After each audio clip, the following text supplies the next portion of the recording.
So, I would like to take this moment to present the worst crossover in history. And on today's episode, we've got Brianna Joy Gray and Glenn Greenwald. And this clip here, they're talking about Elon Musk. And so now, my immediate reaction when I see Glenn Greenwald is, like, I don't want to talk about him. He's a freak, right? He's an absolute lunatic freakazoid. And I hate him. I hate him with every fiber of my being, including the fiber of my clothes. The cloth, and, polyester and all. Every fiber, even the fiber of these sunglasses that are really cool. Very cool. Even these sunglasses, the fibers that bind the plastic together, despise Glenn Greenwald. So this is going to be a little bit of a monster segment here, so we'll deal with it. So they're talking about Elon Musk, and this is just a really bizarre conversation that's full of, like, whining, crybaby, whining, loser stuff. Like, epic loser stuff. But before we get this started, reminder, Glenn Greenwald accepted my challenge to a debate in November of 2020. I would like to say I was ahead of the curve in correctly analyzing Glenn Greenwald as a right-wing agent provocateur. I correctly analyzed that in November of 2020.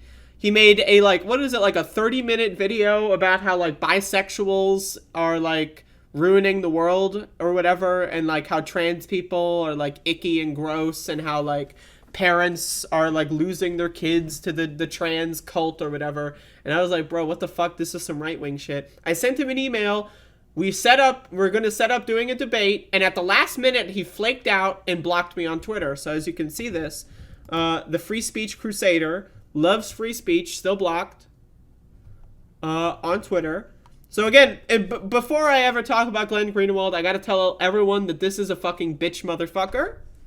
Glenn Greenwald is a raging bitch motherfucker.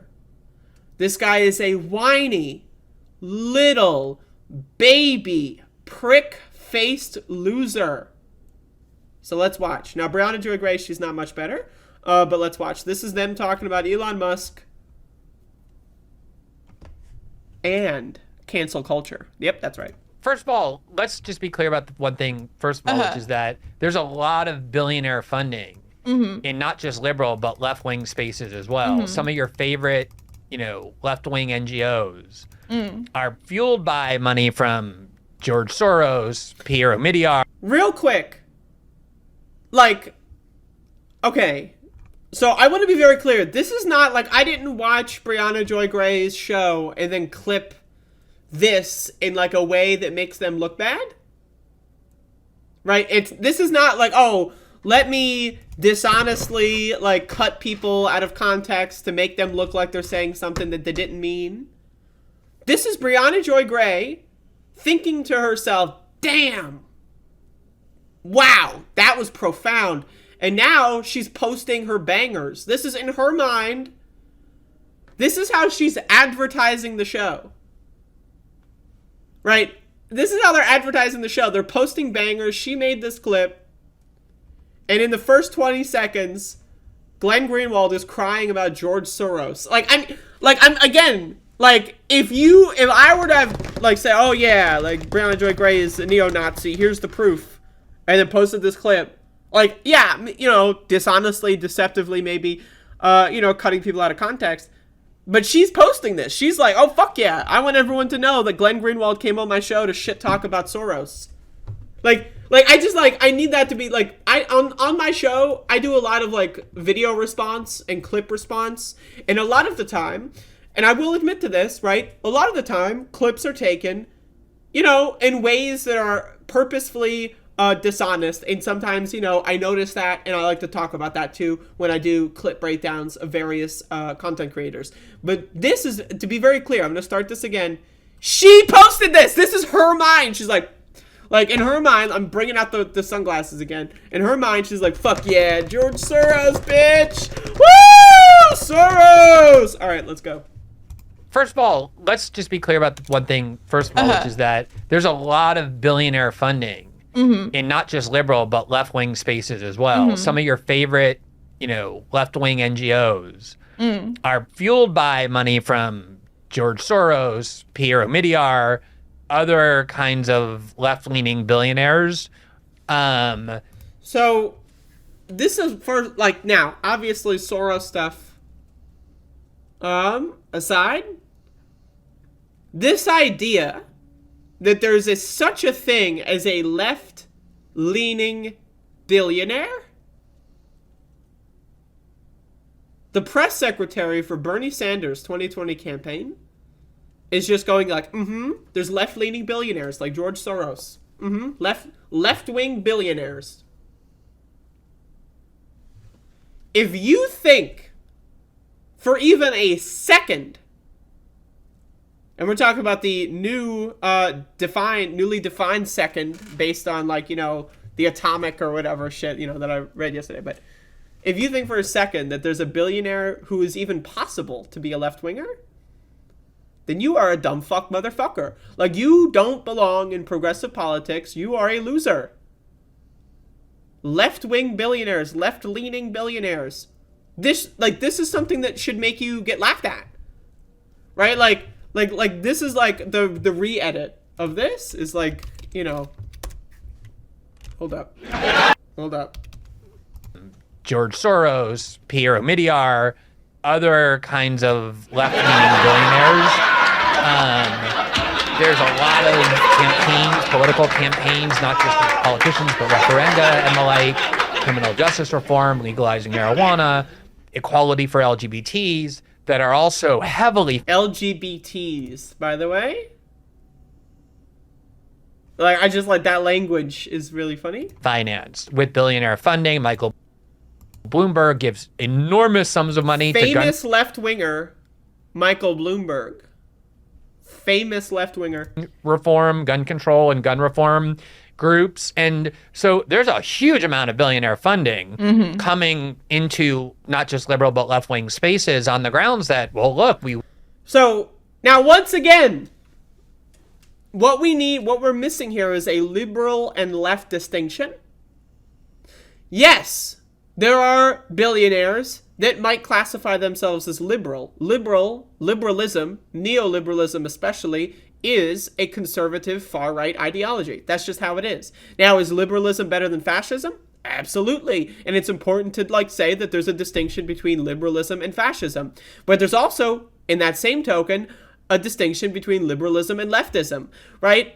Michael Bloomberg, not a leftist.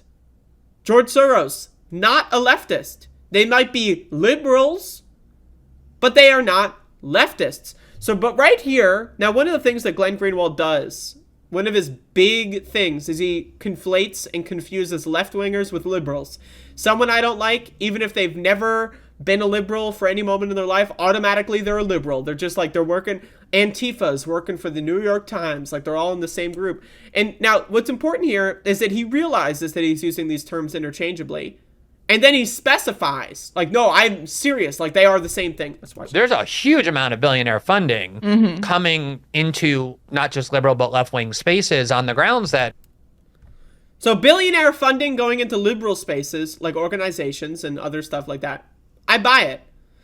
But left-wing spaces on the ground, George Soros is donating to fucking eviction funds and bail funds of protest. Is that really happening? Maybe, for a week or two in June of 2020 that might have happened. But is George Soros or Michael Bloomberg really going to the ground and giving money to homeless camps and stuff? Oh, these left-wing forces on the ground are all billionaire funded. I just spat. Look at that. It's literally I just spat on the camera and it actually was visible. But this idea... I'm sorry, that's so funny. But this idea that billionaires are funding left-wing activist organizations. Now, if you want to say billionaires funded, fucking whatever, whatever. But to say that billionaires are funding left-wing activist groups is just, it's ludicrous. It's nonsense. Well, look, we wish we lived in a world where we didn't have to rely on billionaire funding, but that's not the world in which we actually live. Yeah. The other issue I would say is you're right that there was excitement about the prospect that Elon Musk might take over Twitter under the banner of free speech. There was also a huge amount of panic and anger and indignation that mostly came from the corporate press that relies upon this censorship regime in all sorts of ways. Okay, so this is where it gets a little bizarre. This is where we're getting off the rails. I mean, 20 seconds in, Soros was already being mentioned, so we've been off the rails, right? But okay, so there's a censorship regime. There's a cabal, some would say. All the corporate press want to rely on a censorship regime. Let's find out more. And I think when you look at how much anger emanated from places like the Washington Post and the New York Times and CNN and NBC News and all other kinds of power centers, including the U.S. security state, over the prospect that Elon Musk might come in and take out of their hands a really important weapon, which is the weapon to silence dissent. Now, this is, I have a term for this that I like to call, this is main character syndrome. Like, Elon Musk buying Twitter does not change anything. Like, nothing is changed. As far as the corporate power structures are concerned, honestly, things are probably going to be better for corporations. Right? Like we need to, like 9% of America uses Twitter. Now, I'm not trying to downplay that Twitter, a lot of important journalism is done on Twitter. Right? So Twitter is important. Like, Elon Musk wouldn't want to buy Twitter if it wasn't important, right? We understand that. But this idea that Elon Musk is a threat to corporations? How could you believe that Elon Musk is on the opposite axis of corporate interests? How do you convince yourself into believing that?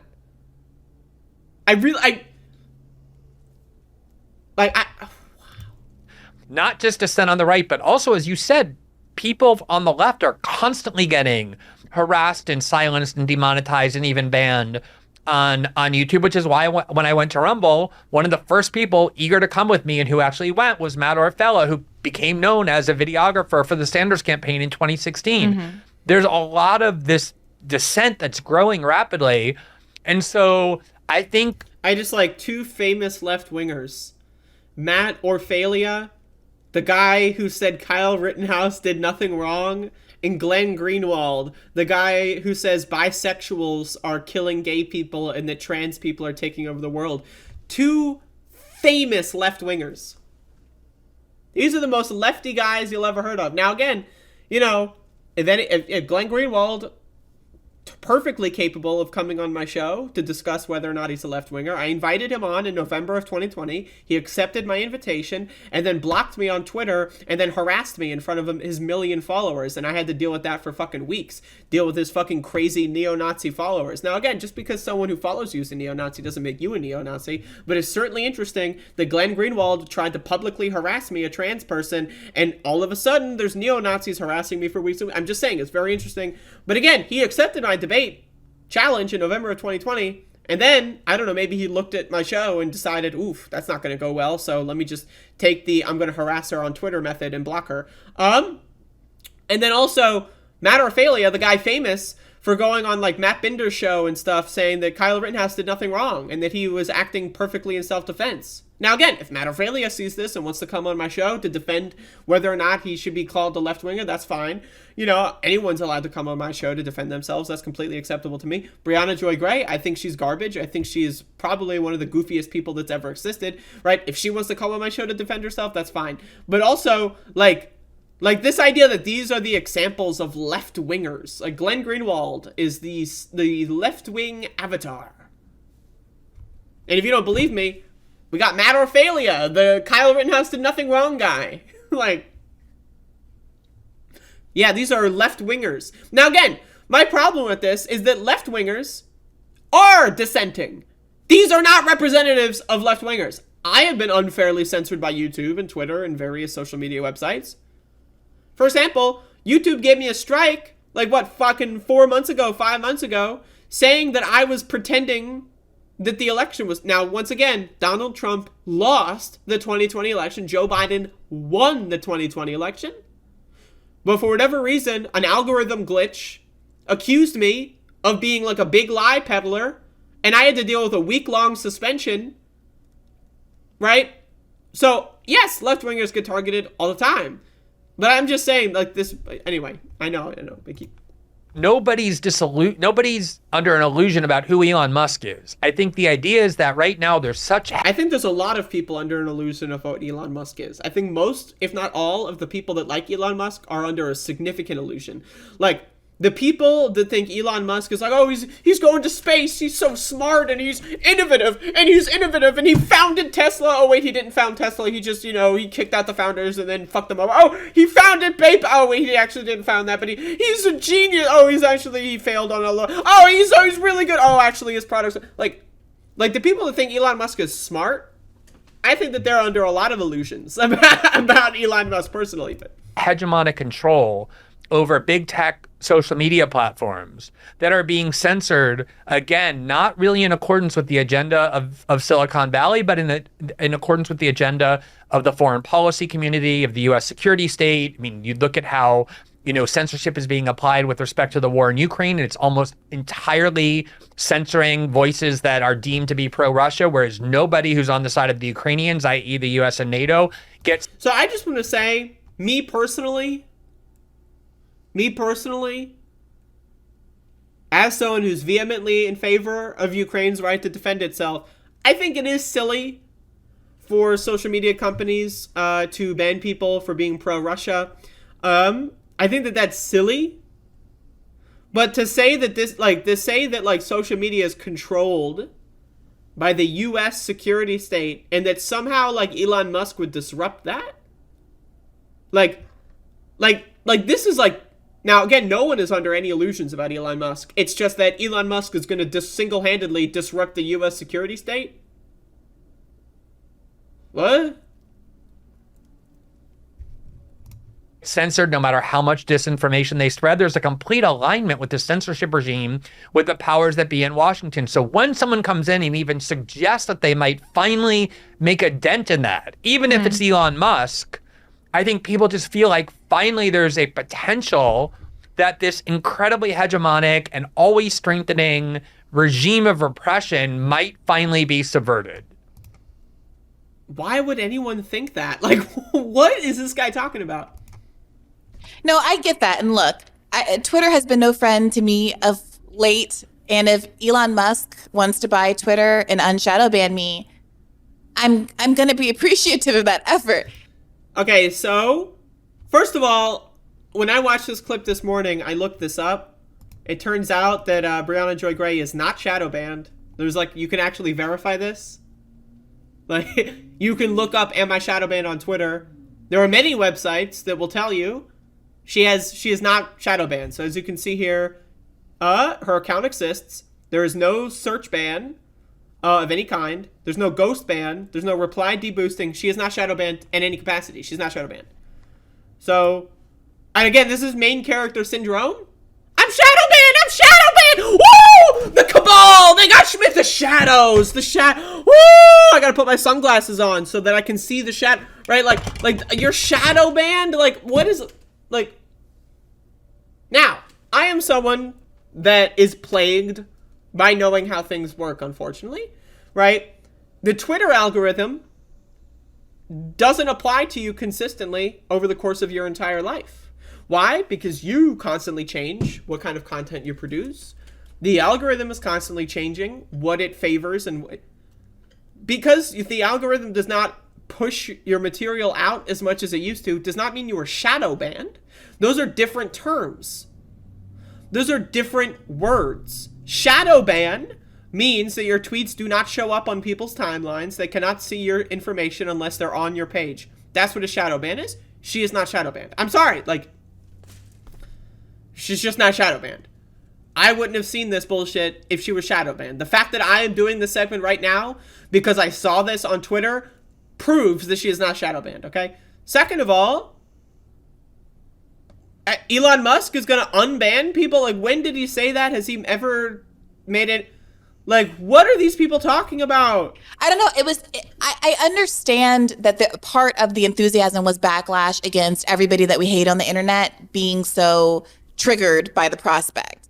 But, you know, Shama Sawant was just on our last episode talking about how our enemy's enemy is not our friend. And how, you know, Tucker Carlson having Chris Smalls on to talk about Amazon and kind of superficially supporting the effort doesn't mean we all obviously become, you know, huge fans of his entire worldview. That's the wrong... Glenn Greenwald is like, oh, did you just say something bad about Tucker?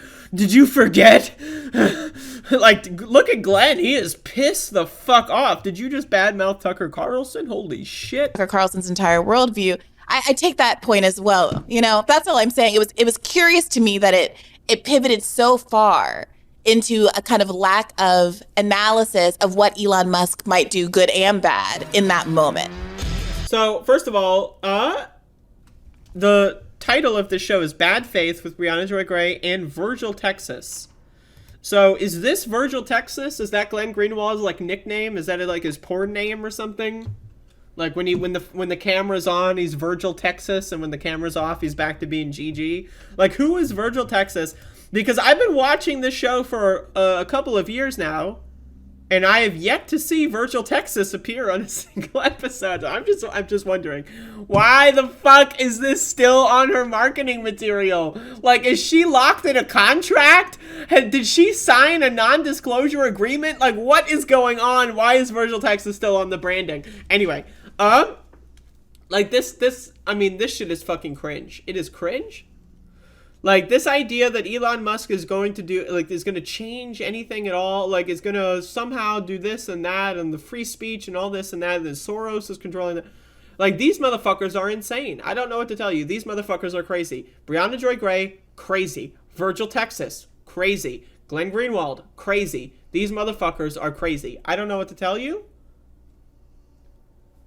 But any of them are allowed on my show. Open invitation. If Glenn Greenwald wants to unblock me and reply to the last email from November of 2020 and pick up where we left off, always down.